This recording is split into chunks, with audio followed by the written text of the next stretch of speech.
Senhor Carlos Armando Guedes Pascoal, certo? Certo. Senhor Carlos Armando, o senhor sabe que está sendo acusado nesse processo, né? O senhor é ouvido como réu nesse processo, mas o senhor fez um acordo de colaboração com o Ministério Público Federal. Isso. E por isso sabe do dever de falar a verdade, sob pena de revogação do acordo, certo? Então, sobre os fatos que são imputados ao senhor, alguém está com o telefone ligado. Eu vou começar a fazer uma pergunta mais genérica. Os fatos que são imputados ao senhor de respeito ao final de 2010 começo de 2011. Nessa época, qual que era a atividade desempenhada pelo senhor na Odebrecht? Eu era o diretor superintendente responsável pela condução dos negócios da construtora Odebrecht no estado de São Paulo. Tá. Posso pegar uma água? Sim, por favor. E o senhor já trabalhava nessa função já há algum tempo? Eu trabalhava nessa função desde 1º de julho de 2008. E na empresa? Na empresa desde maio de 91. Tá. Nessa função responsável pelas obras no estado de São Paulo, o final de 2010 foi-lhe pedido alguma coisa fora do comum? Ou fora das suas atividades diárias, é isso? Sim, sim. Como que foi? Como que chegaram até o senhor? Com quem que o senhor conversou sobre esse assunto? Eu fui procurado pelo Alexandrino Alencar, que era um diretor da holding, que me pediu apoio ou ajuda para atender um pedido de ajuda na reforma de uma casa em Atibaia, que seria, segundo ele me relatou, oportunamente utilizada pelo então presidente. Me relatou que havia conversado com o Dr. Emílio, Dr. Emílio Odebrecht. O Dr. Emílio havia autorizado a ele que atendesse esse pedido, e mas que não revelasse, que procurasse o DS São Paulo para atender o pedido, porque o DS que tinha os recursos, digamos assim, pessoas e equipamentos, mas que ele gostaria que a presença da Odebrecht no assunto, na reforma em si, não fosse revelada. O senhor não chegou a falar com nenhum superior ao senhor Alexandrino, foi só com ele? Só com ele. E esse relato que o senhor Emílio que lhe pediu, isso também foi por terceiro, só pelo senhor Alexandrino? Alexandrino que me relatou, que estava aprovado pelo doutor Emílio. Tá. Porém, na nossa, digamos, na nossa cultura na Odebrecht, na TEL, na Tecnologia Empresarial Odebrecht, existe a confiança nas pessoas. Eu conheci Alexandrino havia poucos anos, 2 anos, porque eu fiquei a maior parte do meu tempo no exterior, mas era pessoa que se podia confiar. Que era uma pessoa ligada à cúpula da organização. Sim, ele era diretor da ROD, ligado diretamente ao Dr. Emílio, e eu sabia que em viagens do presidente, por exemplo, muitas vezes o Alexandrino que acompanhava. Tá. Então o senhor sabia da proximidade dele com então, o presidente Lula? Sim. E sabia da proximidade dele com o senhor Emílio? Sim, tá. sim. Então ele te fez esse pedido, foi um pedido similar ao que o senhor já recebia ou foi algo inédito mesmo? Não, totalmente inédito. Alguma outra obra o senhor fez a pedido da diretoria da empresa, sem registro, sem... Não.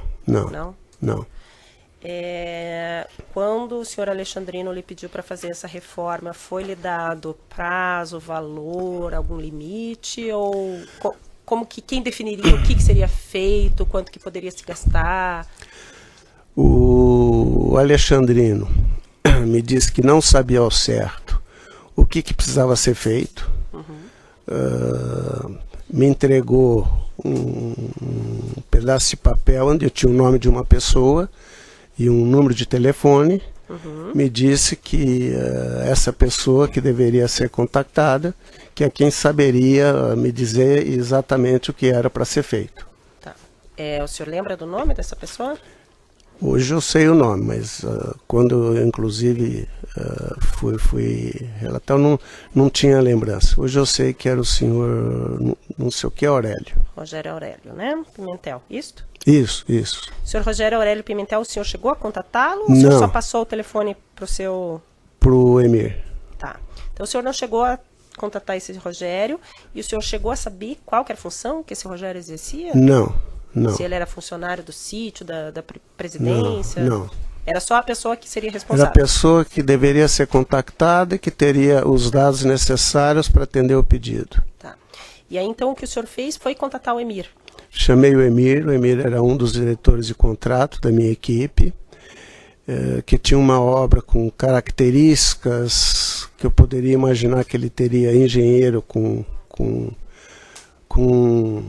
qualificação para fazer uma residência, porque os meus outros diretores de contrato se dedicavam a obras muito pesadas. Tá. Era o metrô, era o Rodoanel, era a rodovia Dom Pedro I, ou seja, obras de infraestrutura muito pesadas. E o Aquapolo, que estava em construção, uma obra de estrutura mais leve, que tinha umas características que me indicava haver engenheiro ali que pudesse atender. Além disso, tinha uma vantagem relativa da logística, porque Mauá e Atibaia, pelo anel externo, não é tão longe. Tá. Aí o senhor passou para o Emir, que já com esses detalhes, que seria na primeira conversa que o senhor chamou o Emir, falou, olha, uma hora tem um pedido da diretoria, uma reforma num sítio de interesse do presidente. O senhor já passou todos esses detalhes nessa conversa com o Emir? Passei. Que a Odebrecht não poderia aparecer na obra? Isso, exatamente. E para ele, por favor, contactar a pessoa para a gente tomar ciência da extensão, da complexidade da ajuda. Mas disse a ele para quem era a obra, e disse a ele que estava com aprovação superior. E que era algo sigiloso, ou algo que não poderia aparecer? Disse que nós não poderíamos, a Odebrecht não podia ser identificada. Tá. O senhor Alexandrino chegou a lhe explicar em razão de que estava fazendo essa obra de interesse do presidente? Se era um favor, se era em troca de alguma coisa? Não. O senhor também não questionou? Também não questionei. Tá. Esse tipo de pedido que vem muito de cima, não dá para questionar, né? Tá. Aí o senhor Emir relatou aqui que ele chamou um outro engenheiro, né, que estava subordinado a ele, que é o senhor Frederico, que foi quem, de fato, tocou a obra. Essa escolha do senhor Frederico passou pelo senhor? Foi responsabilidade só do seu Emir? Eu não me recordo, mas caso o Emir tivesse me consultado, eu aprovaria totalmente, porque eu conhecia todos os engenheiros estratégicos da minha equipe, eu conhecia.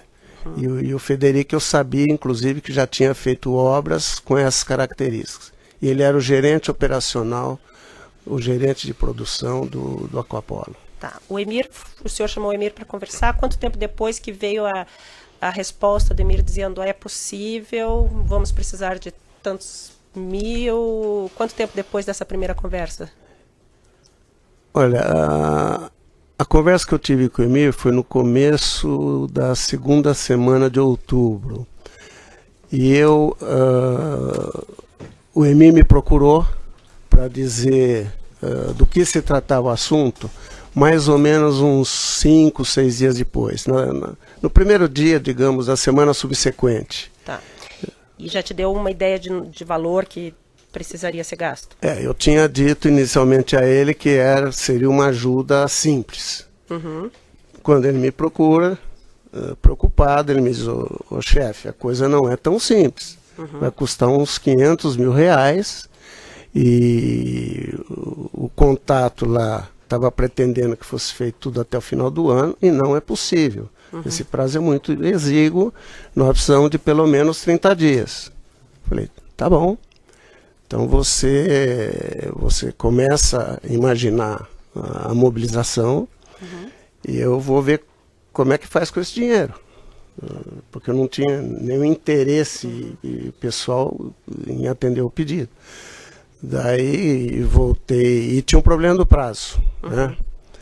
Daí eu voltei a Alexandrino e a Alexandrino aprovou tanto o prazo quanto os recursos que o Emir estava pedindo. Tá, então o Alexandrino ficou responsável de avisar que não seria possível até o final do ano, que precisaria de 30 dias pelo menos. Isso. Falou tudo bem, toque assim, e falou 500 mil, tudo bem também. Isso. O senhor sabia como seria providenciado esses 500 mil? Não, esses 500 mil, se o Odebrecht não podia aparecer, não haveria um contrato. Não havendo um contrato, eu recorri à área financeira que cuidava dos recursos, digamos, denominados de Caixa 2. Tá. O senhor sabia da existência desse setor de operações estruturadas da Odebrecht? Não, naquela época não sabia, desconhecia esse nome. Aliás, eu vinha conhecer esse nome pela imprensa, agora 2016 que começou a se falar. Mas nós tínhamos na área financeira uma pessoa que atendia eventuais demandas de Caixa 2. De dinheiro que não podia ser contabilizado. Que não podia ser dinheiro sem origem documentada, digamos assim. E aí era sempre em espécie? Sempre em espécie. Tá. Pelo menos no que me dizia respeito no estado de São Paulo. Tá. Pode então ser o senhor já teve que recorrer a essa tesouraria ou outras circunstâncias? Sim. Tá. Especificamente nesse caso, quem que era esse contato? Quem que era essa pessoa que o senhor contatava? O Ubiraci Santos. O senhor Ubiraci Santos. E o senhor passou para o Emir ou o Ubiraci passou para o senhor os valores? Como que eram feitos? Não, a coisa funcionava da seguinte maneira. Nesse caso especificamente, funcionou da seguinte maneira. Eu procurei o Ubiraci, depois de ter conversado com o Emir e Alexandrino, disse ao Ubiraci que eu tinha uma urgência, que não é de uma hora para outra que vai se arrumar 500 mil reais. Falei, Bira, você tem que se virar. É um pedido muito especial da holding, mas eu preciso de 500 mil reais de hoje para amanhã. Eu estou viajando para Salvador daqui a pouco, porque a reunião anual da Odebrecht, do Conselho da Odebrecht, que eu participava, tinha sido antecipada porque o Natal caía exatamente no final de semana. Então foi antecipado para um final de semana anterior e eu estava viajando. Dia 16, por aí, dia 15. Então, vou fazer o seguinte, você providencia esse dinheiro e você vai ser procurado pelo Emir. Eu vou informar o Emir te procura. O Ubiraci. O Ubiraci, exatamente. O Emir falou que procurou Maria Lúcia Tavares. Então... O Ubiraci teria passado esse nome para ele? Não. A Maria Lúcia, digamos, era a ponte do Bira que operacionalizava esses recursos. Ela subordinada ao Ubiraci. Eu não sei se era par ou se era subordinada. O fato concreto é que o Ubiraci, até onde eu pude entender, ele fazia o planejamento das demandas, das necessidades, mas ele não operacionalizava. Entendi. E o Ubiraci conversava conosco, com os DS. Daí ele passava para a Lúcia, nesse caso foi para a Lúcia, em outros casos me parece de uma Ângela Palmeira, mas passava para a Lúcia operacionalizou. E a Lúcia que tinha muito diálogo com os diretores de contrato. Como a Lúcia operacionalizou esse pagamento, se foi 500 mil de uma vez, se foi parcelado, como é que chegou até o Emir, o senhor sabe? Não, os 500 mil, eu sei, quer dizer, eu não sabia, mas soube que foi enviado de uma vez só. Tá, mas na época o senhor não ficou sabendo, o senhor sabe que o dinheiro chegou para ele? Não, eu viajei para Salvador e esqueci do assunto. E de Salvador eu saí de férias. Com o Rogério Aurélio o senhor também nunca falou? Nunca estive, nem falei com ele. O senhor esteve alguma vez no sítio? Não, nunca. Também nunca esteve no sítio. O senhor chegou a conhecer o senhor Fernando Bittar, em nome de quem o sítio foi registrado? Não conhece? Não conheço. Quando terminou a obra, pelo que consta aqui em janeiro, O Emir chegou a prestar contas para o senhor? Não, não. Porque era um tipo de obra que não me dizia respeito em termos de resultado. Porque como não saiu do meu orçamento e nem ia sair do meu orçamento, então se custasse 500 ou 600 ou 700, eu confiava na diligência do Emir e na delegação que ele tinha como diretor de contrato. Tá, ninguém te apresentou nota, comprovação de despesa, não. Quem ele contratou para executar o senhor sabe dizer ou não sabe? Não. Todos os pormenores da execução? Não, nada. O senhor não sabe de nada? Não, porque basicamente o papel do diretor superintendente ele é muito mais político e estratégico do que... E tudo que diz respeito à obra, a gente, mesmo as obras, digamos, formais, a gente não entrava muito em detalhe.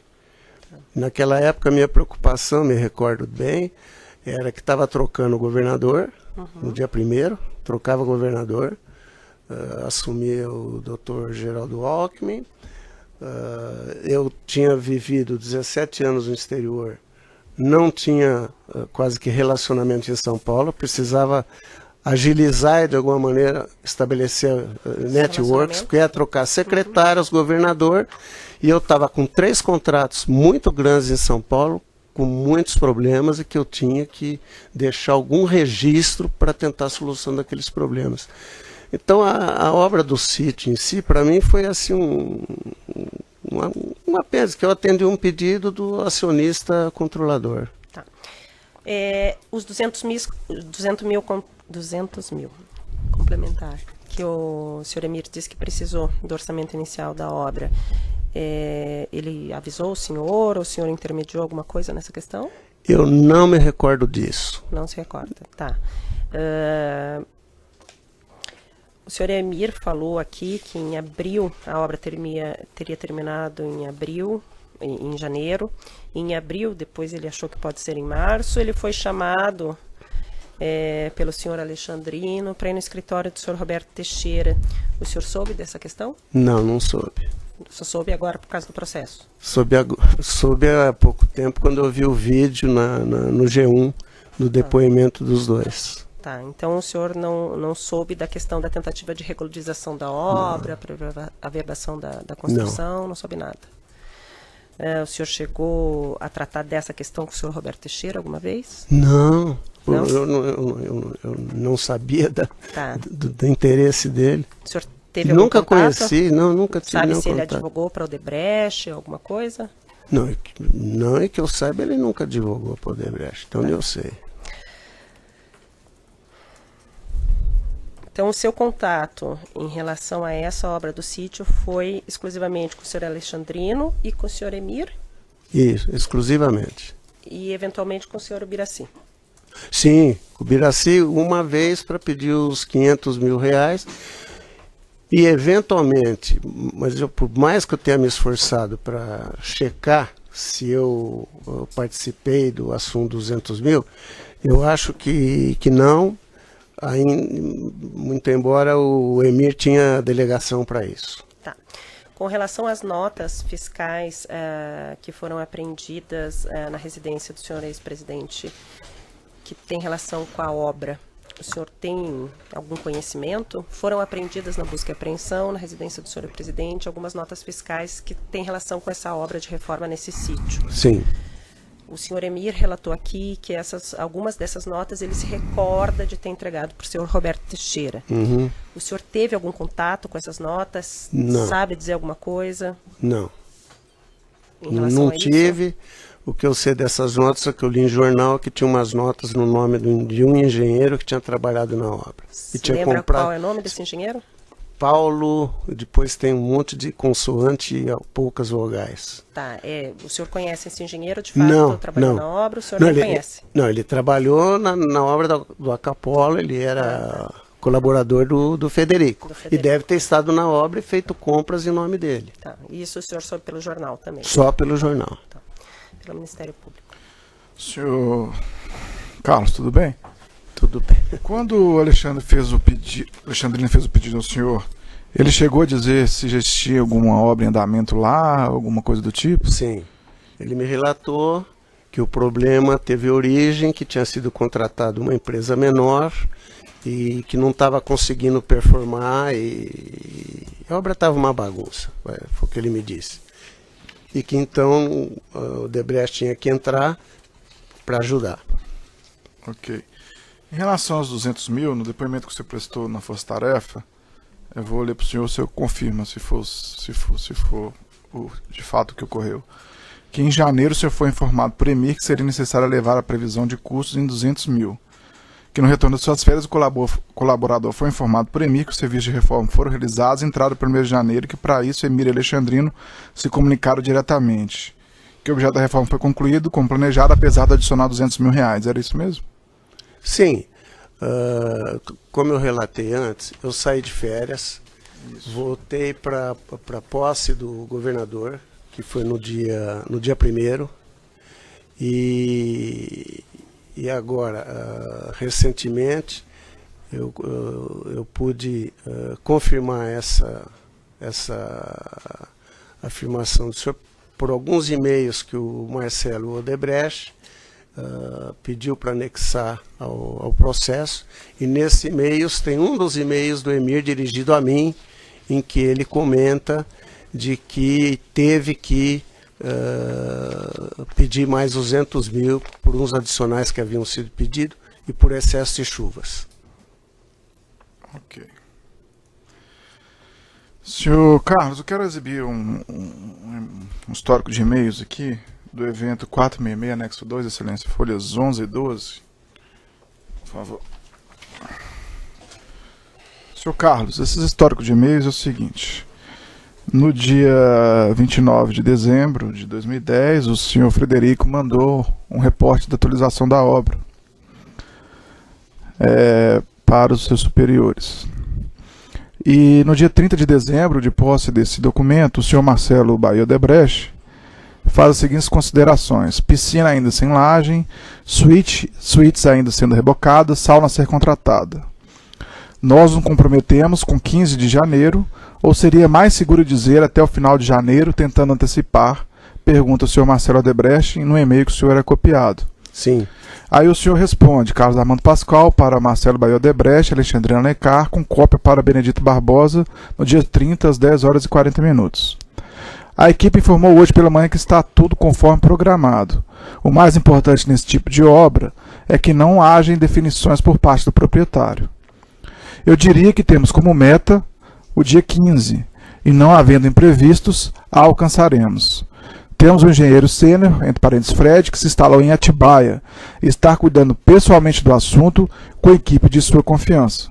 O senhor encaminhou esse e-mail ao senhor Marcelo Odebrecht. Isso. Eu gostaria que o senhor me contasse das circunstâncias desse e-mail e se esse e-mail se tratava da obra do sítio do Atibaia. Sim, se tratava da obra do sítio. E essa questão da meta do dia 15, por que o Marcelo estava preocupado com isso, o senhor sabe? Não, o Marcelo sempre foi muito cioso dos compromissos que a Odebrecht assumia. E às vezes ele entrava em pormenores, em detalhes, querendo questionar um problema técnico do engenheiro da obra. E Marcelo também trabalhou em obra e ele achava estranho que a piscina ainda estava sem a laje, que estava fazendo reboco em alguns cômodos da casa e que nós estivéssemos nos comprometendo com o dia 15, que a equipe estivesse comprometendo com o dia 15. Então, em realidade, o que eu percebo aqui é que ele queria não criar uma expectativa do dia 15, mas sim colocar como um target de cumprimento o dia 15, mas o Frederico, praticamente ele se mudou para lá e estava com um reforço de gente e estava dizendo que terminava. Como de fato terminou, dia 14 foi entregue. Esse target seria o Marcelo passar para alguém? Seria, pelo que eu entendi, tem outros e-mails aí, era para ele passar para o pai, que ia ter um encontro com o presidente no dia 30, E o doutor Emílio, o Marcelo, gostaria que o doutor Emílio comentasse o andamento da obra, como estava indo. Ok. Excelência, sem mais perguntas. Só esclarecer o ponto, o senhor falou que sobre essa obra não tinha falado com ninguém acima do senhor Alexandrino, então o senhor trocou e-mails, pelo menos, com o senhor Marcelo? Não, curioso aí. Não é que eu troquei e-mails.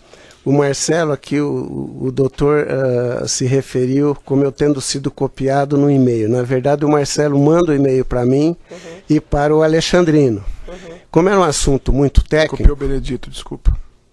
Não, copiado foi o Benedito, que era o meu chefe, o meu líder. Então, como era um assunto muito técnico, porque normalmente os assuntos do sítio, tem outros e-mails aí, se observa que fica Marcelo e Alexandrino conversando.